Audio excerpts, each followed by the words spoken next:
Thomas Soto. Axel de Tarlet. Alors les femmes sont bonnes en orthographe et nous les hommes on parle voiture avec vous ce matin et vous nous parlez de l'arrivée de la voiture qui parle. L'intelligence artificielle entre dans nos voitures. C'est un défi immense pour nos constructeurs Renault et Peugeot Citroën. Oui, vous savez, on a beaucoup parlé de ces assistants vocaux dans les foyers qui obéissent à la voix, allume la lumière. Sans S, allume la lumière. Ouais. Voilà. À quelle heure ai-je rendez-vous chez le docteur? Quel temps fera-t-il ce week-end, etc.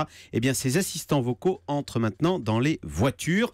En l'occurrence, Audi et Volvo vont installer l'assistant vocal de Google avec qui on peut littéralement entrer en conversation parce qu'il vous connaît et plus vous parlez, plus il vous le connaît. C'est pour ça qu'on parle d'intelligence artificielle. C'est-à-dire que si vous êtes fatigué, que vous bâillez au volant, par exemple, il va vous proposer votre morceau de rock préféré. Voilà. Alors comme ça, on se dit que c'est séduisant, mais en réfléchissant un peu, on peut se demander si Google va pas finir par carrément prendre le contrôle de la voiture. Eh bien sûr, à force de vous aider, le risque, c'est bien de voir Google vous dominer, vous mener par le bout du nez.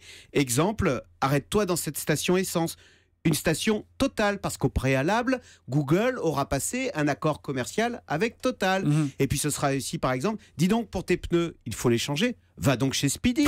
Ou encore, ta voiture, il faut la changer, achète telle ou telle marque. Vous voyez, et ça a un nom, ça s'appelle se faire ubériser. C'est-à-dire que entre l'automobiliste et la voiture, eh bien, il y a désormais un invité surprise qui vous contrôle. Cet invité, c'est Google. Google qui maîtrise donc la relation client et qui est donc en mesure de capter toute la marge au détriment des constructeurs automobiles qui perdent cette relation directe avec l'automobiliste et qui deviennent ce qu'on appelle des fournisseurs de second rang. Mais voilà. c'est potentiellement très inquiétant pour les constructeurs automobiles. Qu'est-ce qu'ils peuvent faire ? Eh ben, pas grand-chose. Alors, ils essayent de lutter en développant leur propre système d'intelligence artificielle, leurs propres assistants vocaux.